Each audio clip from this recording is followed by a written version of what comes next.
Olá pessoal, tudo bem? Sou a Amanda do Diário da Escrita. Se você não me conhece, seja bem-vindo. Se você já me conhece, seja bem-vindo de volta ao meu canal.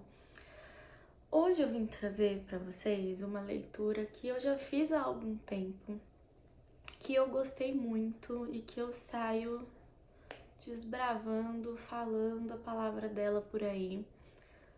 E eu acho que vem a calhar bem nesse momento por conta do Setembro Amarelo, né? Se fala muito sobre Setembro Amarelo.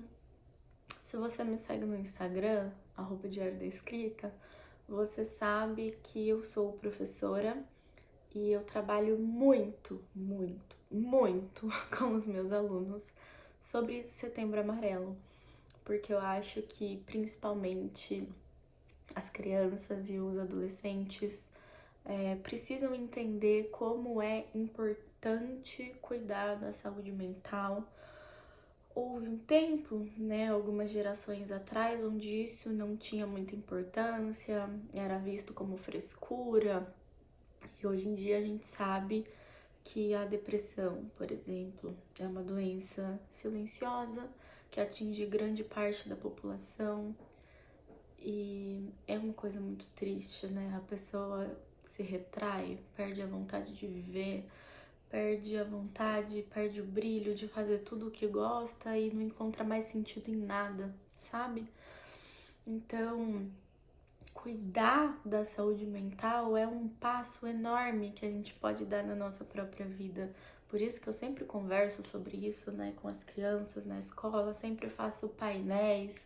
Tem um painel da mãozinha, né, que é fazer a mãozinha no papel amarelo e escrever frases de incentivo para quem estiver lendo.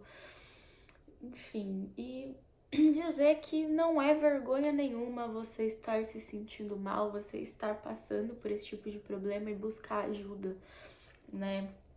Diferente do que se pensava há muito tempo atrás, podemos dizer com consciência e com verdade que psiquiatra, terapia, análise, psicólogos, analistas, não é coisa de gente doida, é coisa para todo mundo. Né? Todo mundo tem um pouquinho de doido, mas brincadeiras à parte. Seria legal e importante que todo mundo que tivesse oportunidade, tivesse vontade, buscasse conhecer terapia. Porque na terapia a gente se conhece, a gente se entende, a gente entende as nossas frustrações, a gente começa a entender o que a gente está sentindo, ou quem a gente é, ou o que não tá nos fazendo bem, né? Porque às vezes você tá incomodado com alguma coisa, tá ansioso por alguma coisa, enfim. E hoje em dia, né, em questão de saúde mental, a gente sabe que existem várias doenças e vários problemas relacionados à saúde mental. E que o mental, de certa maneira, ele acaba atingindo o nosso corpo físico também, né? Por isso é importante cuidar de tudo e é importante pedir ajuda quando necessário. E eu vim trazer um livro que vem muito a calhar no momento, não é autoajuda, tá bom? Eu não sou muito fã dos livros de autoajuda, nada contra quem gosta, não são minha vibe, porque às vezes vem algumas frases prontas e talvez acabem fazendo quem tá lendo se sentir um encostado, né? Se sentir um inútil, tipo, ai, faça isso, faça exercício, coma frutas, beba 3 litros de água. E às vezes quando a pessoa tá passando por um grande problema, ela não tem vontade, entendeu? O buraco é mais embaixo. Precisa de um pouco mais de ajuda do que somente levantar e fazer um exercício físico, escrever um diário, tá? Claro que todas essas ferramentas ajudam muito, né, no autoconhecimento, na saúde mental, na saúde física, mas a gente tem que entender que quando, às vezes, eventualmente, quando a pessoa está passando por um problema desse, ela não vai simplesmente levantar e fazer exercício. Tem gente que fica sem força até mesmo para ir tomar banho, entendeu? Então, estamos falando aqui sobre outra coisa. Então, se você está passando por problemas, se você tá se sentindo desanimado, triste, quer ficar sempre trancado no quarto escuro, não para de chorar, sua mão tá suando, seu coração tá acelerando, você percebe que tá tendo muitas crises de ansiedade ou crises de tristeza, sem saber muito bem o motivo aparente, busque ajuda, tá bom?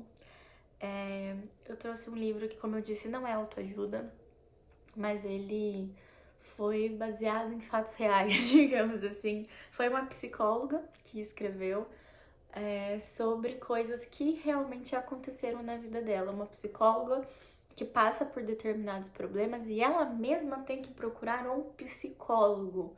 E aí ela entra em parafuso por ter que buscar um psicólogo. E ela fica pensando, cara, que tipo de profissional que eu sou se eu não consigo lidar com os meus próprios problemas sozinha? Enfim, tô falando, não falei o nome do livro. O nome do livro é Talvez Você Deva Conversar com Alguém. Eu li pelo Kindle. Meu livro tá com diversas marcações, eu vou escolher algumas para ler aqui com vocês. E tudo começa quando essa psicóloga, a Lori, o relacionamento dela termina. É um relacionamento que ela pensava que tava tudo bem, que tava às mil maravilhas, que ela ia casar e que ia dar tudo certo. E aí, um belo dia, ela tá com o namorado na cama, eles estão conversando e do nada ele solta, quero terminar. E ela olha e ela fala, tipo, cara, como assim você quer terminar? Né? Eu tô achando que a gente vai casar, eu tô achando que a nossa vida vai mudar e tal. Ela tem um filho pequeno e ele tem filhos também de outro relacionamento que já foram para a faculdade. E agora ele quer aproveitar a vida, ele não quer mais ficar apegado a filhos, a crianças, ele não quer mais cuidar de ninguém, ele quer viver a vida dele. E ela, como eu disse, tem um filho, uma criança pequena. E se eles se casassem, automaticamente ele ia estar preso a uma criança de novo, né? A cuidar de alguém. E não era isso que ele queria. E ela recebe essa notícia como um balde de água fria no meio da cara dela, porque ela realmente não esperava. E ela se toca que, como ele falou isso tão certeiro, é porque ele já vinha pensando nisso há um tempo, né? Enquanto ela pensava em se casar, ele já pensava em uma maneira de dizer que ele queria terminar o relacionamento. Entende? Então aí, a Lori recebe esse baque na vida dela e ela vai procurar um psicólogo para lidar com isso. Porque ela percebe que ela não tá conseguindo lidar com isso e que isso destruiu todas as expectativas e tudo que ela tinha planejado pelo resto da vida dela. Ela ia ter que recalcular a rota totalmente. E quando ela começa a frequentar esse psicólogo, ela começa a se perguntar sobre ela mesma, sobre como ela é no trabalho, sobre ela enquanto profissional. E ela morre de medo de que o terapeuta dela ache que ela não é uma boa terapeuta por ter que fazer terapia, sendo que é o contrário, né? Todo terapeuta deve fazer terapia, todo analista deve fazer análise, né? E aí a Lori vai contar pra gente como foi esse período da vida dela. A gente vai acompanhar todos os dias, todos os momentos da vida dela enquanto ela estava em terapia. A gente vai conhecer alguns pacientes dela, né? Temos um cara super bem sucedido, insuportavelmente chato, cri-cri, paca. Ele é egoísta, ele é grosseiro, ele é sarcástico, assim, mas não de uma boa maneira. Ele acaba até diminuindo a própria Lori muitas vezes, mas ela insiste naquele paciente porque ela acha que ele pode melhorar. E normalmente ele paga a sessão pra ficar lá, entendeu? Chegou um momento que ele queria companhia pra almoçar e ele vai nas sessões almoçar e não quer falar da vida dele. E a Lori vai tentando, até que ele se abre e a gente entende que ele é daquele jeito, né? Que ele criou aquela casca, que ele criou aquela persona por conta de um trauma muito grande que ele sofreu na vida. Ele teve uma perda muito grande e ele se sente culpado pelo ocorrido e ele não consegue mais viver. Por isso ele se esconde atrás dessa máscara, como se ele não ligasse pra nada nem pra ninguém e fosse a pessoa mais maravilhosa do mundo, né? No fim, ele não era um egocêntrico, ele só tinha um problema muito grande. A gente vai conhecer também uma paciente dela que tá passando por um problema de câncer. E essa mulher, ela quer viver tudo que ela puder viver nesse tempo que resta, porque ela não sabe se ela vai morrer ou se ela não vai morrer. E aí ela começou a fazer terapia pra aprender a lidar com isso. A gente tem uma senhora que teve muitos problemas de família e ela se deu um prazo para permanecer viva. E depois desse prazo, ela tiraria, né, a sua vida. Ela precisava resolver algumas questões e depois ela iria embora. E aí a gente vai entender quais foram os problemas, o que levava ela a isso, e ela achava também que por ter mais idade, ela já não poderia viver mais nada, não tinha mais nada a viver, não tinha mais nada a oferecer, não tinha mais nada para conhecer. E fazendo terapia, ela descobre que não era bem assim. Então a gente vai acompanhar tanto a vida da Lori quanto do terapeuta dela, então o processo dela de cura e o processo todo desses personagens. A gente vai com eles até o final das sessões de terapia. E são assuntos pesados? São assuntos pesadíssimos, mas ela escreve de um jeito muito fluido e muito engraçado, que faz até a gente dar risada, depois chorar.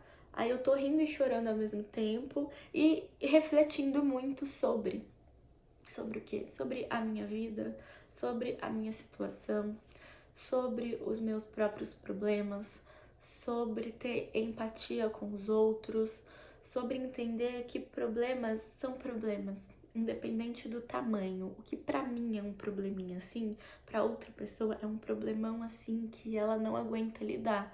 Então, de acordo com a nossa vivência, de acordo com a nossa sensibilidade, de acordo com o acúmulo de coisas que a gente teve ao longo da vida, é que esses problemas vão se tornar grandes, pequenos, resolvíveis ou insuportáveis, a ponto de a pessoa não querer mais estar aqui, não querer mais estar viva. E o tempo todo a autora fala da importância de buscar ajuda e de como não é vergonha nenhuma buscar ajuda quando você precisa. E mesmo com assuntos tão pesados assim, eu digo pesados, já falei sobre alguns que são pesados, mas lendo você vai descobrir o problema dos outros dois pacientes, que eu não posso te contar, senão vai perder a graça. E mesmo assim ela consegue escrever de um jeito leve. E ao mesmo tempo que eu refleti e que eu chorei e que eu vivi o luto junto com alguns personagens, eu também dei muita risada, porque ela faz o livro ser muito divertido. É grande, é um livro grande. Ele pessoalmente é um calhamacinho, mas assim, eu li que nem vi o tempo passar. E fiquei pensando sobre como seria importante que todo mundo lesse. Tanto que eu indiquei esse livro para várias amigas, porque eu realmente me diverti e realmente é um assunto que a gente precisa falar sobre e sem tabus. É isso, ela escreve livremente, ela escreve sem tabus. Ela vai quebrando tabus ao longo do livro e mostrando que saúde mental é importante, que terapia não é um bicho de 7 cabeças, que o luto existe e a gente tem que vivê-lo de determinada maneira, não somente o luto da morte, mas o luto de um término, o luto de um acidente, o luto de uma doença, um luto de uma mudança de vida, o luto de um recomeço. Então, é uma coisa necessária para nossa existência, né? Ai, muito reflexivo e filosófico também. Eu vou ler algumas das passagens que eu separei. A mudança e a perda andam juntas. Não podemos ter mudança sem perda. Mas do que temos tanto medo? A vida segue e a terapia ajuda-nos a confortar nossos demônios quando eles surgem. E ela fala que na terapia acabam surgindo muitos demônios que a gente nem sabia que tinha. E é na terapia também Opa!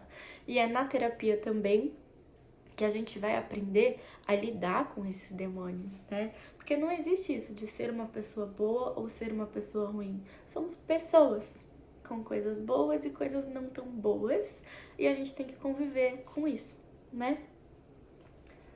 E é com essa descoberta na terapia que podemos criar um relacionamento diferente com nossos demônios.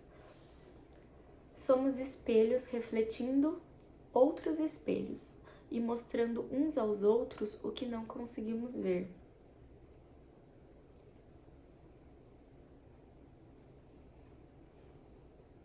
Com toda certeza, todos nós temos um fator impeditivo e muitas vezes os fatores impeditivos somos nós mesmos. Olha, essa aqui ela falou para aquele paciente que eu disse que era super chato e egocêntrico. Ela fala assim: eu tenho consciência de que pessoas muito zangadas não são muito acessíveis. No início de um surto de dor, as pessoas tendem a atacar outras pessoas ou a si mesmas para projetar a raiva para fora ou para dentro. Então, as pessoas têm maneiras diferentes, né, de colocar para fora o que elas sentem. Tem pessoas que ficam agressivas, tem pessoas que explodem, tem pessoas que usam a insatisfação, o sentimento ruim que tem para agredir outras pessoas, e tem pessoas que explodem para dentro, né, que implodem e acabam machucando a si próprias, causando mais problemas para si próprias, ou simplesmente se fecham e não querem mais falar com ninguém, não querem mais saber de nada e querem ficar ali simplesmente em silêncio. Porque o cansaço, né, de carregar tantos problemas é muito grande e aí ela só quer ficar quieta. Então, o que eu digo? Busque ajuda se você precisa de ajuda. Se você percebe que alguém da sua família, que algum amigo, que algum aluno, que algum conhecido, colega de trabalho mudou drasticamente de atitudes e de personalidade, e você percebe que ele anda muito triste ou que precisa de um apoio, ajude da maneira que for possível. Incentive essa pessoa a buscar ajuda. Porque não adianta você chegar para uma pessoa que está doente e falar: a vida é linda, vai lá viver. Porque ela não vai conseguir ir lá viver. Ela tá com um problema muito grande dentro dela. E como ela vai conseguir superar isso sozinha? Muito dificilmente. Mas com ajuda profissional e com apoio de quem está em volta, né? Não é um momento para julgar, é um momento para acolher e apoiar na medida do possível. Então, eu espero que vocês leiam, né? Se vocês tiverem gostado da pequena resenha que eu fiz para vocês. Se você já leu, me conta aqui nos comentários. Se você vai querer ler, me conta também. Indica aqui pra gente outros livros que falem de Setembro Amarelo, de saúde mental, de ajuda, porque é importante falar sobre isso, né? Fico por aqui hoje, espero que vocês tenham gostado. Não esquece de se inscrever no canal, me segue também no Instagram, @diário da escrita, e vejo vocês logo. Beijinhos!